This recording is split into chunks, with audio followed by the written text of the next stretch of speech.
All right, our last map, Mech Depot in the top right. Our blue Protoss, it is Neeb. In the bottom left, the best Zerg from Korea, it's Rogue. All right, Oracle on the way. A good amount of adepts out here, keeping some pressure on. Actually, yeah, Rogue, he's forced to make so many Zerglings there. And Neeb, every single time he pulls back just on time. I don't want to jinx it, right? I feel like the one moment I say that, he's going to start losing adepts left and right. But no, he's getting to a good amount of adepts there. One more Oracle being added on, and this is going to be a super sick attack. Yeah, like, 15 Lings, last time I checked, don't beat 8 adepts. So I guess with Queens, maybe they do. And or if they catch them on the map. Yeah, well, if they catch just 4 of them and surround them, that can work out as well. Here. All right, so keeping that pressure on, adding a couple Stargates as well. So we're going to have to see if Rogue once again wants to go directly into that Spire play. Oh, does he transfer this time? There's a lot of links next to the depth, so he's going to let them transfer forward. They still... Oh, they get surrounded. Actually, Oracle's going to come into the rescue here to try and actually pick up some of these drones there. They do get some. And Neeb knows that he's forced a lot of units there in the meantime. And that we might be seeing mass Oracles here. Does he do the double force transition? Might be smart not to here. It's hard to say. Like, I would say 100% we'll see a Spire added. Infestation Pit, man. The Swarm Hosts, we didn't see them on Abyssal Reef. I don't think we're going to see Swarm Hosts, to be honest. So usually, yeah, it's either going to be Infestors or Swarm Hosts. And yeah, you are right. Right on the money, Artosis. Yeah. Good job. Yeah. And we see Templar Archives plus the Fleet Beacon here being added on from Neeb. So Mothership plus Storm definitely going to be in the plans. Well, and I'm glad we get to see a longer game here, because it feels like for a long time, you know, they're kind of going to judge each other's army, seize each other up, and then try and, you know, build the perfect army, basically, to beat the opponent. Exactly. All right, so some carriers being added, and he's trading off a few stalkers here and there. Once you actually hit max supply and like the supreme late game of PvZ, stalkers are not a unit you want in your army. They just really don't carry a ton of value. Yeah. So I like that he's still being super active while trading in, trying to get some better units. Still more upgrades coming in from both players. +2 Carapace, +3 melee here from Rogue, who's going to a Great Spire. We might have a split map here in a moment on Mech Depot, man. It's... Oh, yeah. Well, I mean, this is definitely one of those really big maps that we see this type of game on, where it just goes super, super late because both sides have a ton of income from all these bases. So the carrier's still popping out right now. This army is getting so scary. I mean, the dream for both players is that the opponent attacks into you, because then for the Protoss, obviously you're off creep. For the Zerg, you're on creep if the Protoss attacks into you. But that's why they're both going to be super patient usually. Come on, make some cannons, man. You prove your point. On the natural. Well, there's that sentry anyways, using it for the force field at that wall. The Stalkers might be able to force this cancel. Very nicely done. Actually kill that hatchery right off. Of course, they will be cleaned, but that's about as much value as he can get out of them at the moment. Sacking some of these grounds slowly and slowly up until he builds a massive carrier army that's quote-unquote unbeatable. However, top Zergs definitely here and there have been able to beat it at times. But specifically Rogue has been able to beat this at times. Like, he uses... you know, Vipers and Infestors really, and lots of really spores well. Usually, right? Yeah, you need static defense. Just pure army as Zerg is going to be really hard to pull off. Neeb with a slow reaction here, going to lose a bunch of probes. This is actually, like, he doesn't have that much of an economy just yet that he might have to replenish these probes, so that makes it very annoying for him, because then he reaches his ideal army count and upgrades and all that a little bit slower. Like, you need to have a high economy for a long time and already have a bank to justify being able to lose these walkers. Well, he's rebuilding those workers pretty quickly since he has 5 Nexuses. Some Lings running in. Yeah. Stasis wards forever. Stasis wards for days, saving these high Templars. Wards. Tasteless wards. They lie in wait. You know, the one big thing Rogue is missing right now is Vipers. We really, I feel like, need to see some of those pretty soon here. Oh, my God. The Baneling lived. Oh! It worked! Oh, man. But look, he is going to need some Vipers here eventually, I think. So we're going to see a lot of zoning coming up here, football fans. The spores are there, and they're very good at zoning as well. Yeah, no. It's going to be In Control's favorite yet. Look at this drop harassment. Even picks up those Banelings again. Just such good play. But the Archon comes up. God. No!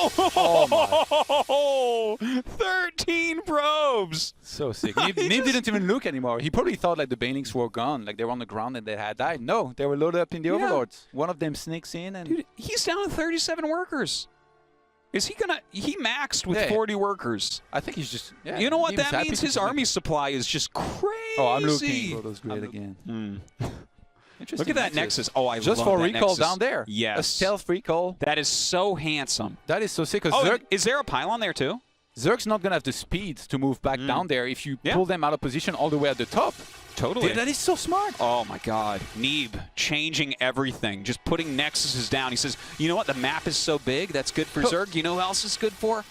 Nexus recalls. He's trying to pull him all the way at the... I mean, 2 Ultras. I'm not going to counter it. 2 Immortals and 4 Archons. So he's trying to pull Rogue's army at the bottom, in which case he will attack at the top, and then he will recall at the bottom again. Oh my god. This is amazing. Neeb getting ready to play Rogue like a fiddle here. But Rogue so far reacting all right. He bought some time with the Ultras at the bottom, sent some Hydralisks cleaned up. Neeb can keep on doing that up until the point Rogue makes a mistake, but Rogue finds it. Looks like there's not even any minerals here. Why is this guy up again? What a detective, man. Oh, very nice. Oh, the carriers. Oh, my God. Yeah, this can be a little bit tough, but the High Templars do come in, and that's enough to push back the Corruptors for now. Not so fast air units. Yeah. Look at how equal the resources lost are. Wow. Rogue has lost a little bit more, but I think he's mostly in minerals. His efficiency is crazy. Yeah. Look at that. That is a lot of units that died already, and there's a lot more to come here. 94 probes so far. 22 cannons died. Ouch. All right, so the Archons look like they are going to get caught, but... Will they, Maybe not. No. Actually, the Lings and Ultras that surrounded them got caught with the Archons. Oh, my God, and the Archon stays alive. Good micro right there. So sick. Well, don't worry, he has 3 armor on that 10 health. Now, Neeb moving towards his top location. Without a mothership. Neeb might be able to take this. Without a mothership. Yeah. Quite scary. Like, I mean, sure, like he might be able to snipe the base, but if he starts losing carriers left and right, notice how many sentries there are still, by the way. Dude, Abducts come in here, and you get in a lot of trouble very, very quickly. Like, then he has only, what, 2 High Templars in here? 1 or 2? Use the Revelation and then start fighting properly. What is Neeb doing? He's just adding like 5 Stargates. He has 200 gas. Why is he adding 5 Stargates? Is there a mineral unit that's made out of Stargates? He's going to remax with more and more carriers. I mean, his gas is about to start mining again with the new base that he took at the bottom, and plus that one. And he might start taking the top left-hand side as well. Like, it's not even a split map at this point. Well, he's playing a real estate game, and he's winning. Oh, my gosh. He has Boardwalk and Park Place right now. But Rogue, I mean... If you got hotels on Baltic Ave, man, you still have a fighting chance. You're such a nerd. I love it. Creep, which Neeb never let happen. Well, Neeb just kind of marching through the map right now. He's killing a lot, but this is actually one thing that I feel like Rogue is above all Zergs on as well, is he will sacrifice, like, everything. He knows what is valuable in the late game, and he doesn't care. It's like, oh, yeah, you're going to kill a bunch of my tech and a bunch of my buildings. That's fine. I'm not going to throw the game. Okay, it looks like a Revelation goes off, and he actually recalls. So giving a lot of respect here, and now he knows where he recalled to because the interceptors fly that way. But a lot of respect given there to Rogue. As soon as he sees that Rogue's actual army is coming, he doesn't want any part of that. I was wondering why Neeb whopped in like 11 Zealots. I guess he has the minerals, but and he gets a hatchery, and that's going to weaken the gas income even more for Rogue, who already doesn't have that much. That's okay, though, because the space is going to be taken down. But these Ultras are getting trapped. Yeah, every time that's gas being traded for minerals, which you don't want to have happen. You don't want to trade 4 Ultras for 1 Nexus. He's burrowing Ultralisks. This is... We are watching him burrow Ultralisks. He's like, no! Oh, he didn't recall the Voiders. Yeah, he only recalled a piece of his army. Where did he go? Oh, he's flanking them. I see. You're trapped.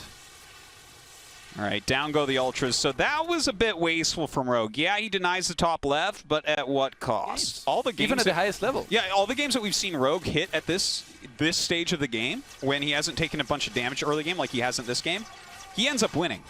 Just so you guys know. So, like, even though this is looking more and more Neeb favored, do not count Rogue out yet. He does generally win from here. Yeah, Neeb's doing something weird, though. He's saving supply space here. He's not making more carriers just yet. Maybe he's waiting to pick what he will go into, but you need to be careful. You need to have a sufficient army here to deal with the Zergs, because Rogue is on 167 army against 159. Here we go. 1 Immortal and 7 more High Templars. Okay. So I guess he wants to have more storms, more feedbacks, which is very important, I think. Like, he's actually been lacking High Templars a little bit in his army here as Neeb. This is like such a hard game. Rogue is the most patient Zerg in the world. After Snoot. No, he's more patient than Snoot. I'm sorry to inform you of this. You don't see Zergs like that. Like, he's like, nah, I mean, you can mine more than me, it's fine. Yeah. Like, I need to win one battle, that's it. That's the only thing he's thinking about right now. Neeb has been mining way more for a while. He's been more cost efficient for a little bit. Rogue is even patient in his expanding, because he could have already attempted to take the bottom right-hand side again, but he's like, no, you know what? I'm going to wait for my other base to mine out, and then I'll take that and move my static defense there. I love the tempo. Actually, anything you can abduct is good if you're playing that type of battle. But if it's an actual battle, Parasitic Bomb is way, way better. Yeah. And, like, if you can do something like Fungal and Parasitic Bomb, wow, that is just chaos. That is what he is doing with his APM right now. He's like, oh, you think you can click? I'll show you. Getting pushed back a little bit here as well. The vision of Rogue is very small. The map is a small, dark place. No pun intended. No, it's he's. Oh, that's a fungal. Those are fungals too. I mean, those are pretty good. He's trying to land the feedbacks here. It doesn't seem like he can quite chain fungal all this to death right now. A little bit afraid to overcommit his infestors. I'm surprised High Templars don't go forward more. There's not much threatening them here other than the Broodlords. If you can land some feedbacks. It doesn't take too many fungals to kill these. Look at this. These fungals are really starting to come in right now. The Ultra comes up. Kills off these High Templars. If you don't have the High Templars, you're in a lot of trouble. Look at that recall, like 2 centimeters away. The Ultras went forward. They're like, kill me. Attack me.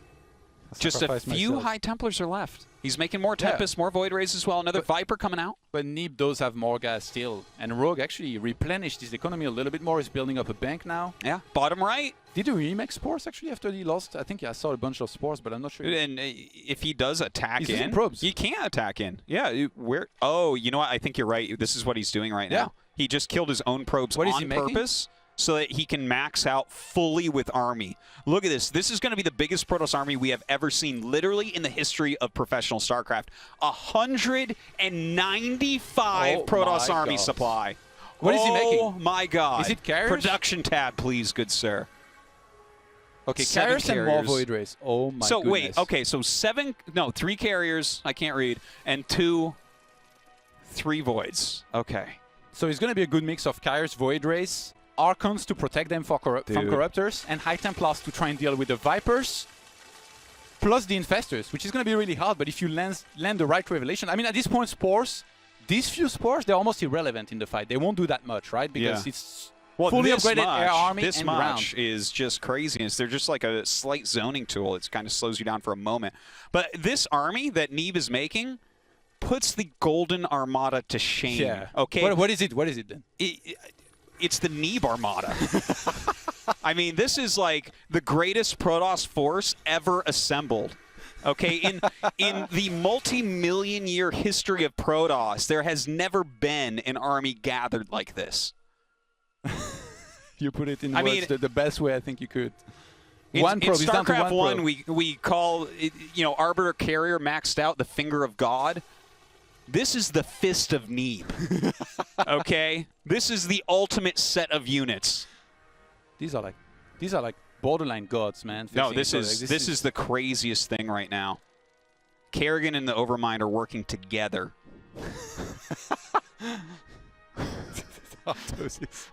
Only you, man. Right, they're enemies, right? Like, I'm pretty sure.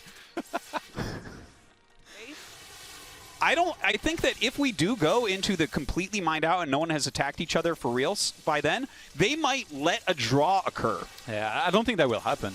To me, it's pretty unlikely. Well, I feel like they're going to start fighting a little bit here and there. Going for some abducts here, landing them. But Storm start landing on top of this air army.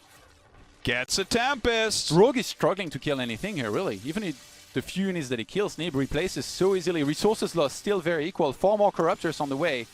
Oh, that fungal on the High Templars is absolutely huge. The Ultra's going after him. Get a couple of them, but a ton of damage dealt to Rogue's army as he backs up here. Yeah, Rogue's army is bruised. He's still trying to be active. He's still moving off creep here to try and land some of these fungals and maybe abducts. But he lost a lot here in that fight. Okay, the Fist of Neeb moving to the right side of the map right now. 7 more Void Rays. I think he realized there were so many Corruptors. He's like, you know what? I need some more of these guys. I mean, if Neeb can split his army properly, doesn't get fungal, even Neural Parasite, it's not going to be enough to deal with this. There are so many fungals. Like, there are so many infestors right now. Neeb is down to Baning. 67 gas, by the way, so this is the end of Neeb's army. He can make 23 Zealots from here. Okay, so I think Rogue was also kind of aiming for this, for Neeb to run out of gas. And if he runs out of Oracles for detection, he's only going to have Observers, which is not enough against that many infestors, right? And you can kill Observers pretty easily if they get in the way of a fungal.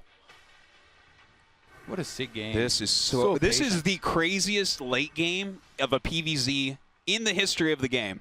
I'm not exaggerating. We thought that Mana and Firecake were patient, but this is they don't even know. Those guys are rushers. Those are cheesers. Okay, here we go. He's going for it. Rogue moving in right now. Fungals on top of these Void Rays, but they turn on. A ton of Neurals coming out. So much damage everywhere. It's hard to say what's even happening. Oh my god, he's taking control of Neeb's almost entire force here. But the Void Rays dealing massive, massive amounts of damage. Carriers being targeted down. The Ultra running around underneath. There's nothing for him to attack. Some of the Spores were attacking, but some of them were not burrowed here. Infestors still trying to do what they can here, but Broodlords are starting to die, and Infestors as well. I think Neeb's done it. And that's it. GG is called. Neeb out-patiences Rogue to win the most epic late game ever, and you can see Rogue so upset. This is the position from which he never loses. He's beaten all the top Korean Protosses when it's gone to a game like that, but Neeb, so creative, so patient here, building the scariest Protoss army in the history of StarCraft 2, taking Rogue out at the end of the day.